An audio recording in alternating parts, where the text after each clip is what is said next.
El día de hoy venimos a hacer algunas preguntas a Dieguito. Diego, y la primera es, pues, ¿qué opinas de la minería? Bueno, primero que nada, buenas noches a todos. De verdad es un placer estar aquí.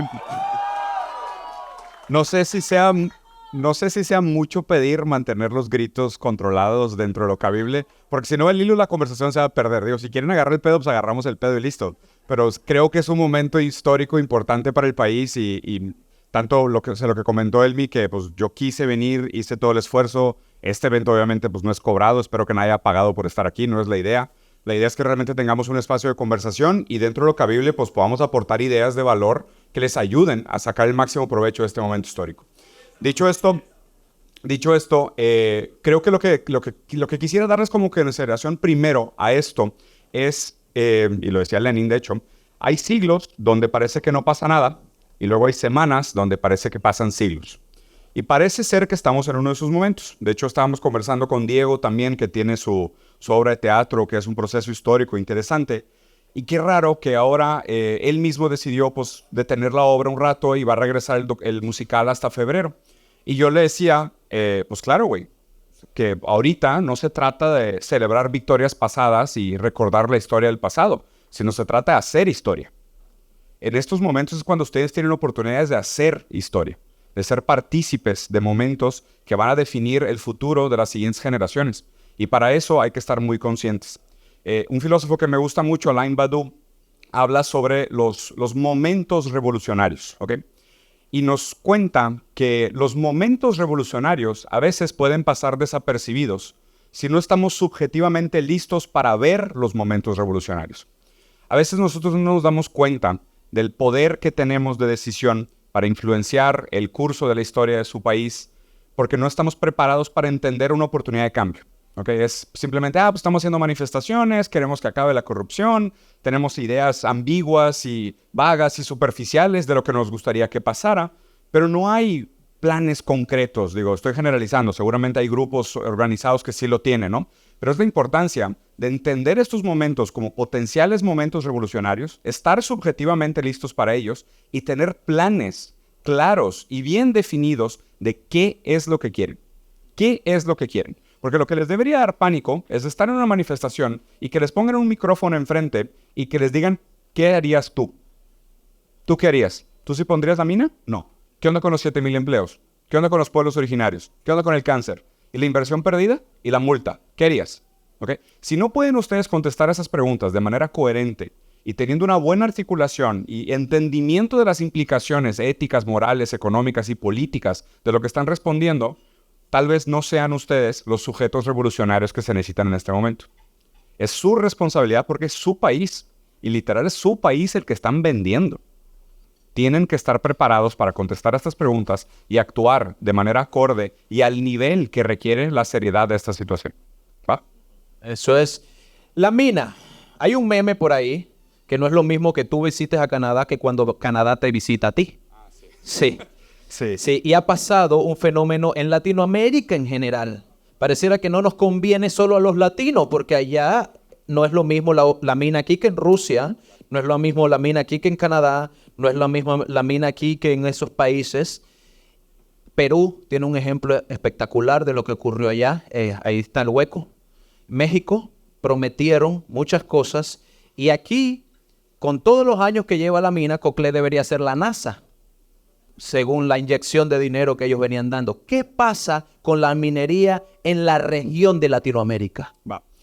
Hay dos puntos importantes que analizar de este detalle, ¿no? De la relación específicamente con el tema de la minería. Solo para que lo pongan en contexto, si nosotros sumamos, ¿okay? Todo lo que se llevó España de toda América durante 300 años es equivalente a lo que se lleva una empresa canadiense de Latinoamérica en un año.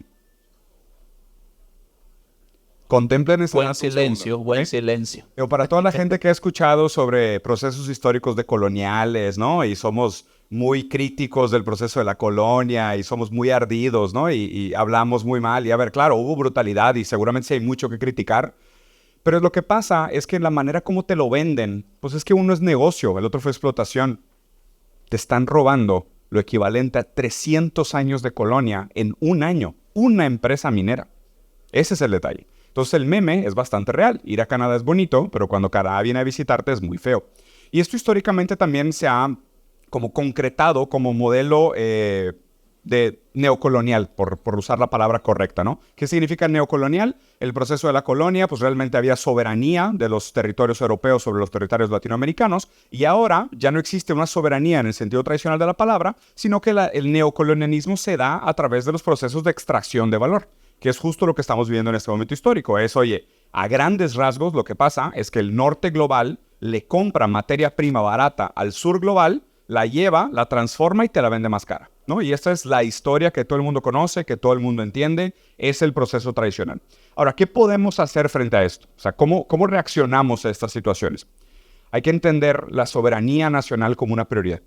Hay que buscar, y no estoy hablando aquí, ni siquiera me estoy posicionando en un espectro político específico, simplemente estoy hablando de la importancia de proteger la soberanía nacional, de que ustedes como panameños tengan la certeza de que si no hacen este movimiento histórico y no ganan esta lucha histórica, les van a meter una goliza. O sea, va a ser el primero de muchos, ¿no? Porque estas cosas marcan una pauta y dejan un referente. Le comentaba que se me hace sumamente noble y de verdad soy fan de ustedes por estar tanto tiempo en la calle. Sé que es duro, la policía es brutal, seguramente mucha gente pues ya le tocó pues, un cascazo, una pedrada, una granada. Pero de verdad es que si ustedes pierdan esta batalla, piensen en el mensaje que están mandando. El mensaje que están mandando es, pues, pueden hacer ustedes lo que quieran. Y nosotros como pueblo, pues, vamos a salir a la calle un par de días y nos asustan una vez y nos regresamos a la casa y listo. Y a firmar contratos en 24 horas a puertas cerradas, porque pues es suficiente, ¿no? Entonces, piensen esto como una victoria moral necesaria. ¿Y moral necesaria para quién? Para ustedes. Porque obviamente el poder del pueblo en un proceso democrático funge como un contrapeso a los poderes tradicionales, ¿no? Digo, se supone que esto es una democracia. Se supone que es una democracia representativa. Se supone que todos los políticos representan los intereses de sus votantes, ¿no? ¿Y están representando realmente los intereses de los votantes? Ahorita quiero desarrollar un poco más ese tema, pero específicamente quiero que se queden con este mensaje. La importancia de mantenerse en la calle hasta que ustedes obtengan el resultado que ustedes quieren y merecen como una victoria moral histórica. Porque la derrota va a ser la primera de muchas. Una pregunta interesante, con cifras. El oncológico marcó que gran incidencia de cáncer está viniendo de las provincias centrales. Está en Google, tú entras a Google y las 10 primeras notas hablan de que el fallo renal, la mayor incidencia es en Coclé, donde está la mina. Pero también hay la otra parte que dicen, ¿qué hacemos con los 7,000 empleos que se van a perder de la mina? Mi pregunta es, ¿cuánto vale una vida? ¿Cuánto vale una vida? ¿Y qué precio tiene una vida? Para poner en contexto de los trabajos versus un riñón. Claro, el ahorro. Y digo, y esto es un debate que ha salido pues, N veces, digo, si han visto mi canal alguna vez lo he mencionado, es la diferencia entre la ética deontológica, que es la kantiana, y la ética utilitaria, ¿no? Que es Jerry Bentham para los ingleses hacia adelante. Que normalmente el utilitarismo lo que trata de hacer como lógica es la maximización de los beneficios y la minimización de los riesgos o los sufrimientos, ¿no? Y la deontología de Kant es la que defiende más la ética de aquello que está bien se tiene que hacer siempre, porque eventualmente va a probarse como correcto. En el caso de la ética kantiana, de deontología, la vida humana no tendría precio. Ya en el utilitarismo no se le atribuye un precio directamente a la vida humana, pero queda implícito por todos lados.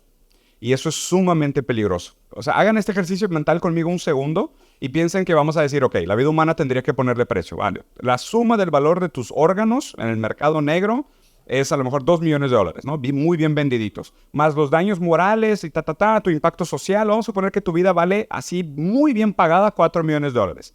Mañana hay mercado. Mañana.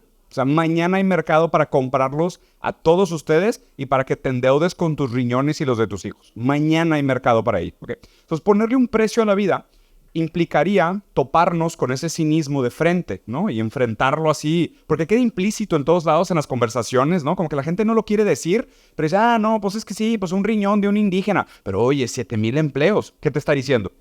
La vida humana tiene precio. ¿no? Lo que te está diciendo, implícitamente, está haciendo una equivalencia entre un valor cuantitativo, que es número de empleos, sueldos, giro económico, lo que tú quieras, y un valor cualitativo, que es inmensurable, que es el valor de la vida humana, ¿no? Y aquí sí, digo, a lo mejor estoy yo demasiado poético, pero una vida humana vale más que la riqueza de todos los millonarios del país. No hay manera de contabilizarlo. O sea, no sabes el impacto social que pudiera tener una persona. No sabes la red que se sostiene sobre ese punto de contacto de la fibra intersubjetiva. No hay manera de contabilizarlo. Normalmente te usan estas cifras como para asustarte, ¿no? Para hacerte sentir pequeño como ciudadano. Es que, tú no sabes que yo como político tengo que hacerme responsable por 7,000 empleos. ¿Qué va a pasar con esas 7,000 familias? ¿Tú los vas a mantener? Como que, a ver, pues la idea de la economía y lo que hacen los políticos en relación a la macroeconomía es mantener el flujo de capital. O sea, mantener circulando la economía. Eso no pasa. Ahorita lo vamos a platicar, pero eso es el problema que tienen que resolver. Porque esos 7,000 empleos pueden desaparecer mañana por automatización. Mañana desaparecen por automatización. Porque aparte mucho de lo que no te dicen cuando vienen estas empresas extranjeras, y normalmente el cuento siempre es, van a traer inversión, van a meter mucho varo, mucha lana, mucha plata, van a crear buenos empleos y van a dejar el país mejor de cómo llegaron. Ok, denme un ejemplo de Latinoamérica donde eso sea cierto. Uno, por favor, güey. Un ejemplo donde realmente una empresa multinacional llegó y dijeron de que, oye, este pueblo era una basura y vino esta empresa multinacional y ahora es Disneylandia, güey. O sea, no hay un ejemplo. Al contrario, dejan un cráter.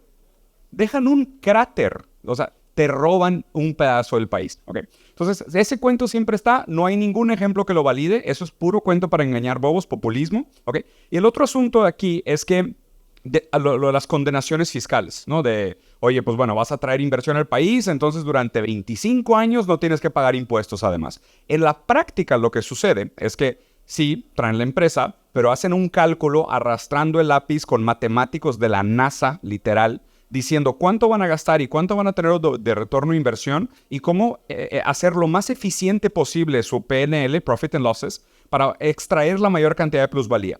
Los verdaderos sueldos y los trabajos que son estratégicos, los que producen capital intelectual, los que producen conocimiento, eso sí no se los dan a los locales, ¿no? A los locales les ponen los trabajos riesgosos. Tú sí inféctate, tú sí pierde un pulmón, a ti sí que te dé cáncer, tú carga piedras, tú limpia los baños, pero el científico, no, me lo voy a traer, ¿no? Y cuando se acabe me lo llevo. Y todo ese sector de la empresa está cerrado bajo llave para que nadie más tenga acceso. Y aquí, digo, esto es un evento que voy a sonar como tecla rota para los que me conocen, pero vean la diferencia de lo que hizo China. China durante 40 años prostituyó su mano de obra, ¿ok? Durante 40 años, China explotó a su gente como pocos países han explotado a sus trabajadores. Y esto es clarísimo. Pero hubo una gran diferencia. Que todo lo que hacían era a través de intercambio, capacitación de capital intelectual. Aquellos mismos obreros que antes armaban los iPhones baratos, hoy son los que trabajan como ingenieros en Huawei. Y ya compiten directamente. Se quedaron con la propiedad intelectual. Se quedaron con el conocimiento. Porque la idea de que exista inversión extranjera y que venga una empresa de fuera a su país, es que deje algo. ¿Qué va a dejar? ¿No? O sea, que te dé 7,000 miserables empleos mal pagados a cambio de perder literalmente un pedazo de tu patria para siempre. Está muy mal contabilizado, ¿no? O sea, no estoy exagerando. Sí, bastante exagerando. No estás exagerando. Sí. Hasta que me quedé así. Es que hay que meterte mente, entonces. Sí. Sí. No me pidan mucho que yo vengo de allá. Y hablando de allá, pues, hay varios temas que tocar. Entre las preguntas que me enviaron es... Sí, allá iba. Me enviaron un mensaje de qué opinas tú del voto, el voto ignorante, por decirlo así, el voto vendido, que es, llega un político populista, te compra el voto y seguimos en el mismo círculo. Y también, pues, me dijeron, pregúntale de derecha, de izquierda. Mira, aquí hemos votado desde el tío Ricky hasta acá. No sé si es derecha, izquierda, arriba, abajo, pero todos han robado. Claro. Y son derechas. Entonces, claro. El problema es que aquí, y no quiero sonar con esto envidioso, pero hay pocas familias, pocas personas que tienen mucho dinero. Y hay mucha gente, creo que es un tema mundial, pero hay mucha gente que sobrevive. Entonces, ¿cómo ves tú qué se podría hacer para mejorar este círculo vicioso en el que estamos. Ya, que van muy de la mano, ¿no? O sea, la vulnerabilidad del voto de ser comprado tiene que ver directamente con la desigualdad y la necesidad de subsistencia. Y esto no debería ser sorpresa para absolutamente nadie. Es de que, oye, si tú no sabes si vas a tener comida la siguiente semana, pues no estás muy preocupado por lo que va a hacer el gobierno en los próximos 50 años, ¿verdad? Estás preocupado por comer. Entonces, realmente vender el voto no se vuelve algo para mí moralmente condenable. Y lo digo sinceramente, si yo tuviera que arriesgar la vida de mis hijos contra vender un voto, definitivamente lo vendería para no poner a la vida de mis hijos en riesgo. Definitivamente. Entonces es muy fácil criticar desde afuera y decir, pues esta gente ignorante que vende su voto, pero sin entender realmente que su condición contingente es de vida o muerte. O sea, realmente es un factor muy, muy, muy arriesgado que requiere pues, una dificultad en esa toma de decisiones. Por otra parte, me gustaría hablar específicamente sobre el tema de la democracia en general como mito. Porque siento que la gente tiene mucho fetiche con esta idea de la democracia. A mí me molesta bastante. Yo te lo he dicho, soy abiertamente antidemocrático. O sea, es una payasada. Por lo mismo que acabas de decir, ¿no? De que la verdad es que puedes votar por todos los colores del arco iris mientras sean ladrones capitalistas. Ahí, ¿sabes? Es como que llegas y te dan todo el menú, puedes votar por 30 candidatos, todos tienen exactamente la misma cantidad de políticas públicas y apuntan al mismo lugar. Con un par de diferencias ahí sutiles, estéticas, para mantener a la gente como abobada y distraída, pero en su core, en su núcleo, van a comportarse de manera... pues van a perpetuar los intereses del capital, por decirlo rápidamente, que es lo que ha pasado a grandes rasgos, ¿ok? Aquí hay un detalle importante. Hay un filósofo que, digo, si se van a llevar una lectura de tarea, y si me conocen casi siempre hago esto, lean a Giorgio Agamben hablando sobre el estado de excepción, ¿ok? Giorgio Agamben desarrolla esta teoría reinterpretando el derecho romano, y aquí seguramente si hay abogados en el público se van a relacionar con varios de los términos, de qué pasa con la democracia que siempre necesita estar rompiendo sus propias leyes. ¿Okay? El estado de excepción en el derecho romano se usaba cuando había una eventualidad donde la necesidad de la toma de decisiones era mayor de lo que el marco legal podía contemplar. ¿Okay? Se provocaba algo que en el idioma original se llamaba tumultus. Cuando había un tumultus, una cercanía a la guerra civil, un malestar social muy grande, de ahí viene la palabra tumulto, cuando se provoca un tumulto, el gobierno tenía derecho a ponerse en estado de excepción. ¿Okay? Donde operaba fuera del marco legal. Si se fijan, nosotros en las democracias contemporáneas casi todo el tiempo estamos en estado de excepción. De hecho, la democracia solo se usa para decidir cosas que a nadie le importan. Para las decisiones realmente importantes, estado de excepción, ¿no? Pandemia, estado de excepción. Mina, estado de excepción, ¿no? Fraude, estado de excepción. Cárcel a un expresidente, estado de excepción. Y es de que, oye, ¿qué vamos a hacer con las luces de Navidad? Que voten. Sí, la democracia de verdad me parece cada vez más repugnante. Lo digo en serio. Porque nos mantienen, o sea, peleando batallas estéticas muy superficiales, ¿no? Es como que postureo moral contra el aborto, contra igualdad de género. Y no estoy disminuyendo estos temas. Pero mientras te tienen distraído discutiendo cosas que aparte a ellos no les interesa hacer nada al respecto, porque es puro postureo, mientras tú estás distraído peleando contra tu vecino, porque supuestamente están en dos lados del espectro político que se odian, realmente las decisiones importantes se toman en 24 horas a puertas cerradas, en un cuartito oscuro, sin que tú te enteres. Y en eso sí no votaste. ¿Se le hace familiar eso? Sí. Entonces, el tema del estado de excepción es importante. Piénsenlo así. ¿Por qué? Porque ¿quién es el que es realmente poderoso? El que puede decidir por arriba de la ley. El que es poderoso es el que decide por arriba de la ley. Si se fijan, las leyes aplican para nosotros los mortales. No sé, cualquiera de nosotros se va de aquí sin pagar, va a haber pedos. Si sales a la calle, es pipí en la calle, vas a la cárcel. Si vas aquí y te peleas afuera, también. Si robas, ni se diga, ¿no? Pero ellos pueden hacer un fraude millonario y es un golpecito en la mano, te quito tu reloj Cartier, hay que platicar, ¿qué onda? ¿Qué pasó? ¿Te equivocaste o qué fue? ¿No? Qué raro, ¿no? Y nosotros, la mayoría, los ciudadanos de la democracia, estamos condicionadísimos por la ley y ellos en constante estado de excepción. Y el país entero funciona por excepción. La excepción se volvió la regla. La excepción democrática se volvió la regla. Lo común hoy, para que el Estado funcione, todo el tiempo nos tienen que decir que la necesidad es más importante que la democracia. Ese es el estado de excepción. Todo el tiempo nos van a decir, no, pero es que es mucho dinero. No, pero es que la multa es muy grande. No, yo entiendo que hay reglas, entiendo que hay leyes, pero es que esto es demasiado importante. demasiado importante para la democracia. Entonces, ¿para qué es la democracia? Para distraer bobos, para mantenerlos bien preocupados por las peleas políticas y posturas estéticas y morales de la actualidad, mientras las verdaderas decisiones se toman en estado de excepción. ¿Okay? Entonces, tengan mucho cuidado con eso, porque aparte, imagínense lo paradójico que es tratar de resolver algo que está fuera de la ley a través de la ley, ¿no? O sea, tú creas un estado de excepción para tomar una decisión de algo que está fuera del marco legal y usas el marco legal como referencia para justificar o no lo que se dio fuera del marco legal, ¿no? Y ahí, obviamente, para las personas que no están cercanas al tema o no entienden derecho, pues imaginen la complicación que produce. Y respondiendo a la segunda parte de la pregunta, que está vinculada a la vulnerabilidad de la gente y la desigualdad, no sé si habían escuchado este dato, que también es un dato que me gusta dar mucho y recordarlo, que es 10% del GDP del mundo, o sea, 10% del dinero del mundo está parado en paraísos fiscales. ¿Okay?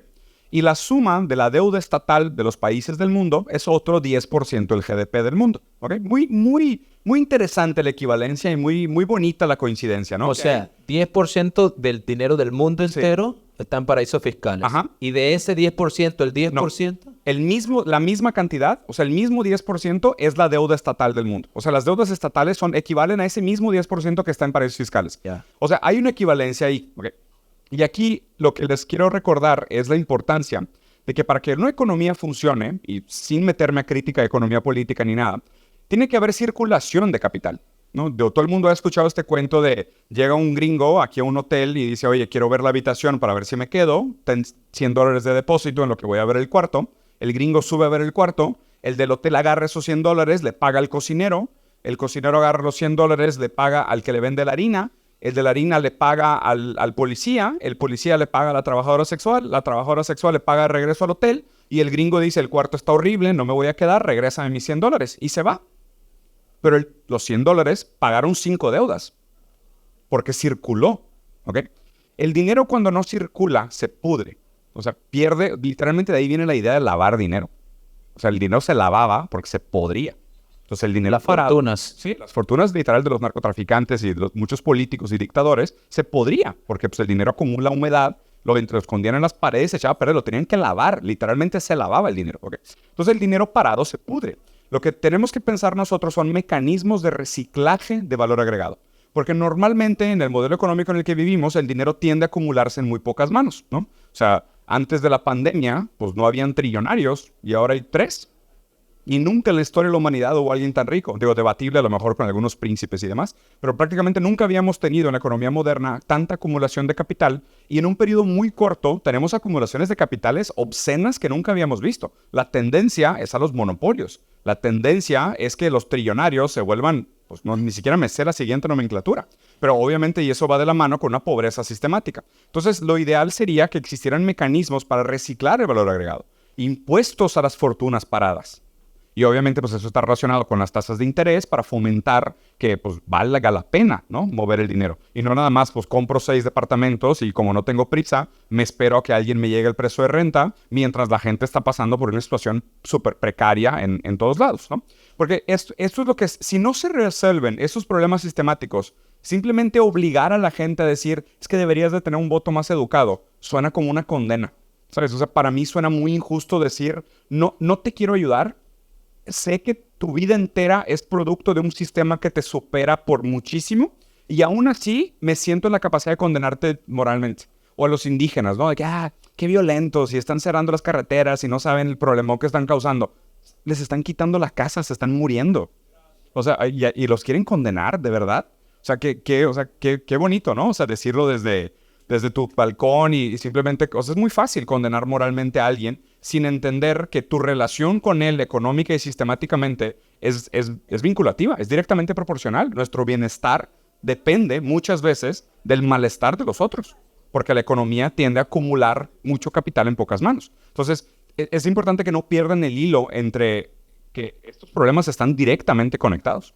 Sí, y algo que te iba a comentar fue cuando fuimos a los diferentes puntos, algo que me llevé y que todavía siempre lo sigo pensando es que estuve en una llanta sentado con el que le dicen el llantero. Los indígenas se sientan en una llanta 12 horas, 13 horas y lo relevan. pero de ahí no se mueven nunca. Es el llantero. Alrededor hay 30 más en una esquina, pero cuando viene la represión tú parpadeas y hay 300. Y cuando le están dando duro vuelves a parpadear y hay 3000. Entonces, algunas de las cosas, porque yo levanté la mano, estuve con diferentes sailas y dirigentes y me daban la oportunidad porque todos son autónomos. O sea, yo puedo tomar una decisión en Big E, pero en Tolé van a tener otra decisión porque vivieron otra cosa. Entonces, algunas de las cosas cuando me daban la oportunidad de hablar que me decían, ¿y cómo ven las cosas allá en Panamá, en la ciudad? El amigo acá nos puede... Pues yo iba con lo que se pide en la ciudad. Yo decía, bueno, mi meta era tratar de que los camioneros que tienen hasta 19 días de estar ahí se fueran a su casa, porque nuestra lucha acá, y que no la quiero desmeritar, pues vas a tu casa, ves a tu familia, duermes con el aire a veces, y de 4 a 11 o de 4 a 9 sonamos la paila. Hay algunos que guerrean más, no quiero generalizar. Pero allá no, allá está el llantero, debajo del sol, entre otros, y yo le decía, la educación, la escuela, los niños no tienen clase. Y el Saila me decía, pero si el mío no ha podido ir en 2 semanas porque creció el río y no tengo puente. Yo le decía, no, pero es que no están pasando el gas para que cocine. Pero si allá hay bastante leña, si yo cocino con leña. Yo le decía, no, pero los camioneros, dice, ellos están guerreando como yo.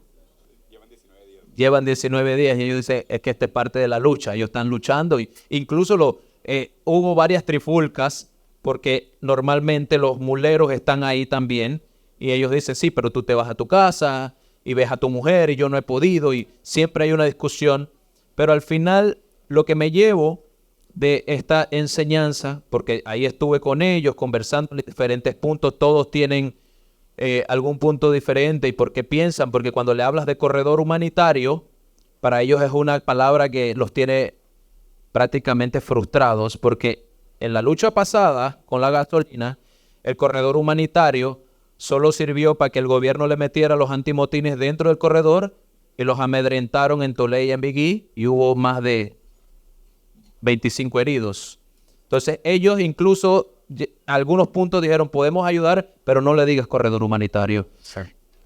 ¿Qué pasa con los grupos originarios? ¿Por qué muchas veces no son vistos ni siquiera como personas? O empiezan a llamarlos que bajen, pero cuando están aquí, que ya tienen la lucha, quieren que se vayan. Mira, que yo creo que también para ir cerrando y abrir un poquito al público, yo ahorita les voy a decir cómo podemos hacer la dinámica de una manera relativamente civilizada. Sí, va a ser difícil. Traten de ser en este momento muy empáticos con la gente que está en la calle con ustedes, ¿no? Y gente que no está directamente en la calle con ustedes, pero que tiene una lucha similar. Primero que nada es importante determinar, o sea, contra qué están luchando, quién es realmente el enemigo, ¿ok?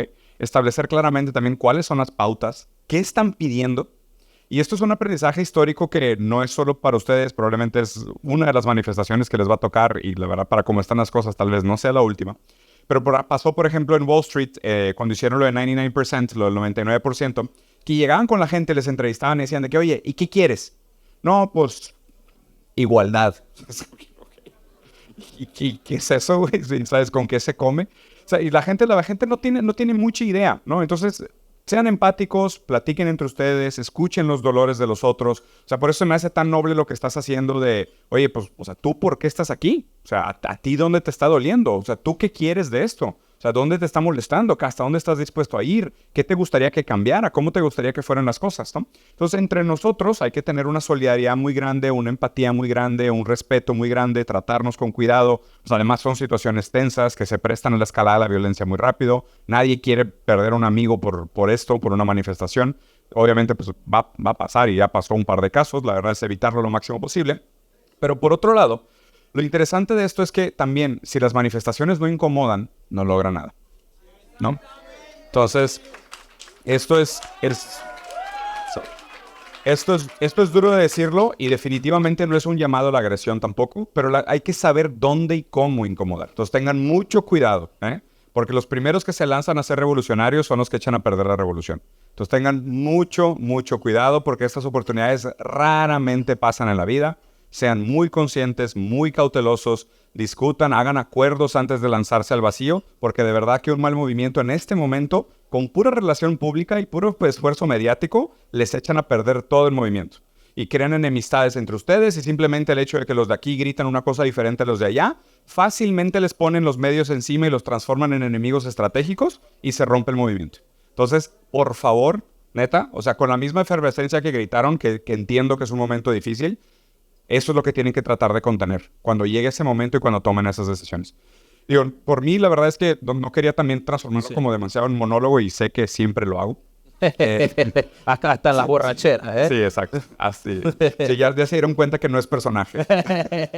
No, sí, quería pues hacer un par de preguntas. Vamos a hacerlos con orden. La chica de allá atrás alzó la mano. Va, y luego acá. Mi pregunta tiene que ver sobre la cuestión de la conciencia de clase, porque había una gran división entre el movimiento sindical, obrero y aquí en la ciudad en particular, y un movimiento un poco más general, digamos, que ha manifestado y ha habido no solamente una división, pero se está volviendo casi una enemistad. Y eso ha llevado a no solamente dos marchas distintas, especialmente en este momento, pero sobre todo yo creo que una incomprensión de una gran parte de la sociedad de a qué clase pertenece. Sí. O sea, yo creo que aquí en Panamá hay muchas, no cabe este entendimiento de la conciencia de clase y por lo tanto cómo luchar, Sí. ¿cuáles son los intereses? Pues? Entiendo la pregunta, ahí te va. Pasa mucho que cuando suceden estos momentos históricos, diferentes causas pulverizadas tratan de capitalizar el momento para empujar su causa, ¿no? Entonces es normal que diferentes grupos organizados, aparte grupos que dependen de estas movilizaciones sociales, se van a tratar o de colgar medallas o de decir de aquí somos o nosotros somos la causa superior. Y sabes, y todo el mundo dice, no, pero es que la verdadera causa es esta. Lo que verdaderamente estamos peleando es esto, ¿no? Entonces hay que tener paciencia para determinar cuáles son y cuáles no. La relación en la conciencia de causa, digo, yo soy sincero, y muchos marxistas me criticarían por decir esto, y en este caso también soy crítico al marxismo, no es algo que te va a cambiar la vida porque de la noche a la mañana tengas conciencia de clase. La conciencia de clase se desarrolla en tu relación con tus condiciones materiales. O sea, tú no le puedes imponer a alguien la conciencia de clase. O sea, yo no puedo sentar aquí a un yeyecito y decirle, güey, aunque tú tengas mucha lana ahorita, si dejas de trabajar en 3 meses se te acaba. O sea, no le cabe porque su condición material no le permite entender ese tipo de cosas. Pero hay otra gente que también no le puedes decir, no te puedes sentar con ellos y decirle, oye, pero es que si avientas piedras y rompes edificios, nos causas problemas a todos. Y tampoco lo van a entender, porque sus condiciones materiales no se lo permiten. ¿Okay? Entonces, menos postureo ideológico, más empatía, más conversación, más foco, o sea, más minimalismo estratégico en determinar qué es lo que ahorita podemos hacer, qué es lo que ahorita podemos pelear. Este no me parece que es un momento revolucionario en un sentido típico de clase. Me parece que es un movimiento en el sentido de la soberanía del país. Entonces, mi recomendación es, por ahorita, más allá de izquierda y derecha y clase política y lo que tú quieras y partidos, esto es un tema de soberanía nacional. Es de defensa del territorio, de defensa de los recursos y de generar un plan a futuro para proteger la soberanía nacional. O sea, esa es mi opinión, ¿no? Y aquí sí, por favor, tómelo con muchos granitos de sal, porque soy brasileño, que vive en México, que tiene buenos amigos en Panamá y los quiere mucho. No les debería yo decir nada de esto, pero mi opinión es esta, que la oportunidad ahorita es para hablar sobre soberanía nacional, no tanto sobre lucha de clases. Me parece un componente secundario. Si quieres, tú. La pregunta era con base a hacer que la protesta moleste, pero estratégicamente, ¿cómo podemos hacer que moleste a qué entidades específicas? Porque al mismo tiempo también se ven incomodados personas que son víctimas, como los emprendedores y los negocios pequeños que están reduciendo personal y que a veces están costeando los daños que personas inescrupulosas que no forman parte de la protesta afectan ese tipo de negocios. Entonces, ¿Cuál sería Perfecta el punto pregunta. a afectar? Perfecta pregunta. Y digo, me parece muy loable que lo menciones porque es verdad que en ese sentido muchos pequeños emprendedores son mucho más parecidos a un trabajador de planta que a un gran empresario dueño de edificios, departamentos o un político, ¿no? Con su yate allá arriba en las islas. Entonces, en ese sentido, yo creo que la pandemia fue un gran ensayo. O sea, la pandemia fue un gran ensayo de cómo nos deberemos de comportar como solidaridad. Consumen local. O sea, ¿se dan cuenta de cuántos productos globales consumen durante el día? ¿No? ¿Y ese dinero a dónde va? ¿A Panamá? No. O sea, seguramente va a Nueva York, a Chicago, a Los Ángeles, a Francia, ¿no? Va a otros lugares, pero no se queda en Panamá. Entonces, una gran parte del apoyo solidario que se tiene que dar es a través de la economía circular local. Consuman local, apoyen sus negocios locales, apoyen sus emprendedores locales, dentro de lo cabible, con seguridad. Pero es que esa solidaridad es la que hay que mantener. Lo extraño, ¿sabes qué es? Y esto me ha tocado porque lo he visto históricamente. Cuando se dan estos momentos de crisis, una de las categorías que más gana dinero son productos enlatados y productos de alta vida en aquel. Y por ley, o sea, por regla, todos esos productos son multinacionales extranjeras. Entonces, de que nos ponemos en aprietos, se pone dura la cosa y ¿qué hacemos? Comprar productos internacionales. Como que chingados, güey. Sí. Entonces, yo creo que es muy buena la pregunta y comparto la empatía con los emprendedores. Yo tuve un negocio que tuve que cerrar durante la pandemia también, entonces entiendo el dolor. Apoyen a sus amigos que son pequeños emprendedores, apoyen los negocios locales, apóyense entre ustedes, consuman local. Me parece que es algo Y lo fácil de la hacer. protesta y la molestia. Sí. Lo de la protesta y la molestia, la primera parte de la pregunta me parece más complicada y ahí sí me declaro ignorante. No conozco realmente la política local lo suficiente para darte un buen consejo. Seguramente hay alguien local mucho más preparado que yo para contestar eso. Pero la historia nos dice que las protestas Tienen siempre... que molestar, claro. Sí, tienen que molestar. Porque si ponemos a cantar tamborito en una acera, no creo que... Buenas. Ahora mismo estamos enfrentando una situación política que prácticamente ha empujado a los partidos políticos con convicciones supuestamente contrarias a unirse. Yo soy de Colón, voto en el circuito 3-1. En el circuito 3-2, o sea, costas y montañas, tenemos candidatos políticos que se han unido hasta 4 partidos políticos diferentes y limitan las posibilidades de las personas a tener una opción de voto variada. ¿Cómo se puede contrarrestar esta limitación de candidatos a las elecciones que vienen más adelante? Porque es prácticamente un asesinato a la variedad y a las opciones que tenemos como personas conscientes. Buena pregunta, gracias. De nuevo voy a tirarle mierda a la democracia. Pero bueno, nada nuevo. Lo que es... Entiendes que el problema es muy cíclico, ¿no? Porque, pues digo, si analizaras la política como lo que realmente es, un virus, o sea, una bacteria viral como un cáncer, lo único que quiere realmente es proliferar y perpetuarse a través de la multiplicación, ¿ok? Entonces, esto se llama autopoiesis, ¿no? Que es te mantienes vivo a través del hecho de que tú mismo te replicas y te perpetúas en la réplica. El primer objetivo de la política es permanecer en el poder. Esto no debería ser sorpresa también para absolutamente nadie. Los políticos tienen un gran costo, que es el costo de campaña. Entonces hay que fondear la política para llegar al poder. Todo político que llega al poder llega endeudado. Y no me refiero a una deuda moral con el pueblo que lo votó, sino con los empresarios que lo patrocinaron. ¿Okay? Entonces la política, si no está en el poder, no puede ejercer el poder político para manipular política pública y pagar su deuda de capital, ¿no? Entonces es cíclico porque invariablemente su intención nunca es para con los intereses de la población, sino que su intención siempre es para con el poder y perpetuarse en el poder y el dinero que lo llevó hasta ahí. Entonces los políticos siempre te van a decir, pues es que si no estoy en el poder no puedo hacer nada. Pero cuando llegan al poder te dicen, pues ya debo todo lo que tengo. Ya estoy completamente endeudado. Entonces es muy normal que también se comporten como bacterias y se unan para ser oportunistas en estos momentos de coyuntura histórica, ¿ok? Aquí lo que me parece complicado de tu pregunta es que si fueras realmente crítico y radical en la lectura, te diría que más opciones no necesariamente es bueno, ¿no? Y tampoco estoy diciendo que menos opciones tampoco sea necesariamente bueno, ¿no? Digo, Estados Unidos es un país muy raro que tiene 2 partidos para la misma política. O sea, tiene republicanos y demócratas que son 99.9% lo mismo, ¿no? O sea, unos son, ¿sabes? O sea, son capitalistas, tecnócratas, racistas, bélicos, invasores, colonos, y unos son antiaborto y los otros son contra el aborto. Es como que, ok, güey, gracias, ¿no? O sea, puedes escoger todos los sabores que quieras mientras sea helado, vegano, gluten free. Es como que, no mames. Entonces, o sea, como que lo que me gustaría que cuestionaras de esto es, a ver, hay un goce muy peligroso en participar de los procesos democráticos y decir, yo voté, hice mi parte, ¿sabes? Y decir, no, es que si hubieran mejores candidatos todo estaría bien. ¿Por qué? Porque eso te permite echarte un paso para atrás y decir, bueno, pues vamos a ver qué hace en 6 años. Para que en 6 años, y te ves bastante joven, en 6 años te vas a dar cuenta que la siguiente elección pues, es lo mismo, ¿no? Y hay otros sabores de helado, pero todos son veganos, gluten free, ¿sabes? GMO, lo que tú quieras. Entonces te vas a dar cuenta a la larga que este proceso de hacer alianzas estratégicas lo hace todo el mundo. Aún los más radicales, en el momento que se vuelve una decisión de mantenerte fiel a tus valores o acceder al poder, siempre. El ejemplo perfecto ahorita es Javier Milei en Argentina.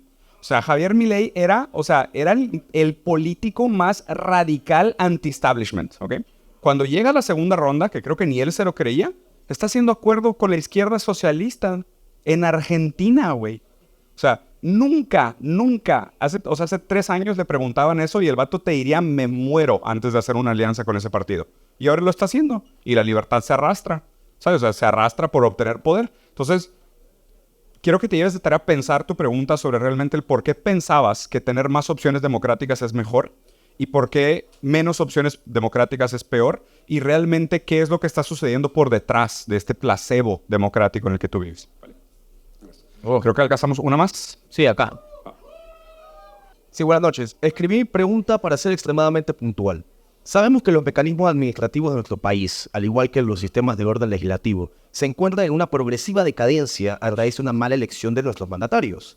¿Creen ustedes que reforzar nuestra metodología de docencia y educación, incluyendo el pensum académico nacional y la problemática del salario profesional de los educadores, serían formas de solucionar las adversidades generales de la sociedad panameña, ya que revolucionaríamos la forma de pensamiento del futuro del país? Y si la respuesta es sí, y nos parece obvia, ¿por qué seguimos estancados en una nunca cesante caverna de Platón? Es buena pregunta, pero hay un par de cosas que no estoy de acuerdo con cómo la planteaste. Si te fijas, la pregunta tiene el presupuesto de que la educación es solución. O sea, la educación soluciona algo, ¿no? Y es una postura idealista, o sea, es una postura ideológica. Las ideas cambian el mundo, ¿no? Y no, el mundo cambia las ideas. Las ideas no cambian el mundo. Entonces, no es que la gente sepa más para que pueda actuar mejor. Es que existan mejores condiciones para que la gente pueda entender en lo que está viviendo, ¿okay? Entonces, eso es por un lado. O sea, yo no soy educacionista para nada. No me parece que la educación sea de por sí sola una solución. Pero sí hay un componente de tu pregunta que me gustó mucho, que es referente a la confianza en las instituciones, ¿no? O sea, el meollo de tu pregunta está en por qué se está erosionando el proceso, o sea, las instituciones, el proceso institucional. O sea, ¿por qué ya no confiamos en la política? Y a ver, nos han traicionado sistemáticamente durante décadas. O sea, yo creo que el resumen de la política latinoamericana es corrupción. O sea, y eso es algo que todo el mundo diría, corrupción. Pero aquí hay un gran peligro. Pero gran. Este es el peligro de la política latinoamericana. Que están capitalizando en nuestra desconfianza en la clase política para darle más libertad al mercado. Repite. Están capitalizando en nuestra desconfianza en la clase política para darle más libertad al mercado. O sea que la desconfianza es un negocio. Pero por supuesto, se los pongo así. Vamos a decir, oye, ahorita hay, no sé, 10 aparatos institucionales en el país que podrían haber frenado el tema de la mina. Pero están tan corruptos y tan mal hechos que ninguno pudo y al contrario, todos están sobornados o están metidos en el negocio para que pase. Ok, ¿cuál es la solución? No, pues pinches instituciones horribles, pues hay que quitarlas, ¿no? Quitas las instituciones, esas 10 malas, y mañana te meten 10 minas. Ese es el problema. Que a nivel latinoamericano lo que ha sucedido es que nosotros estamos hartos de la política por el exceso de corrupción y la solución que nos ofrecen es más libertad para el mercado. Cuando, a ver, ¿y por qué hay corrupción en la política? Por los intereses del mercado. ¿Cómo, güey? O sea, si de por sí la política era la última barrera de resistencia en contra de la proliferación del capital como un fin en sí mismo y el necrocapitalismo, era la última barrera que teníamos. Quítales esa, te vuelves a Haití. te vuelves Haití. O sea, hay peor que instituciones malas es no instituciones. Ese es el punto. Peor que instituciones malas es... No instituciones. O sea, que la solución no es quitarlos. No, para nada. O sea, hay que trabajar sobre ellas. Y ahí estoy de acuerdo contigo. Hay que mejorarlas, hay que ser duros, hay que reformular. Hay que pensar repensar la Constitución. O sea, muchos países han hecho esto. Se tiene que hacer. Es un trabajo de hueva. Pero la opción que nos están dando hoy y que muchos países aparte están adoptando es, no, pues si las instituciones son malas, pues quítalas. Y tú quitas las instituciones y el mercado, ¡yeah! O sea, ahí sí entran con todo. Pero bueno, buena pregunta. Oigan, por respeto a la gente y al tiempo, yo sé que hay muchísimas preguntas. Espera. De verdad no, porque sé que si hago uno voy a tener que hacer todas. Y no me parece justo para todos. Entonces, de verdad, y los que me conocen saben que yo siempre contesto. Escríbanme, ya saben que sí. Escríbanme por Instagram, prometo contestar todas las que pueda. Yo los quiero mucho. Un aplauso para Diego.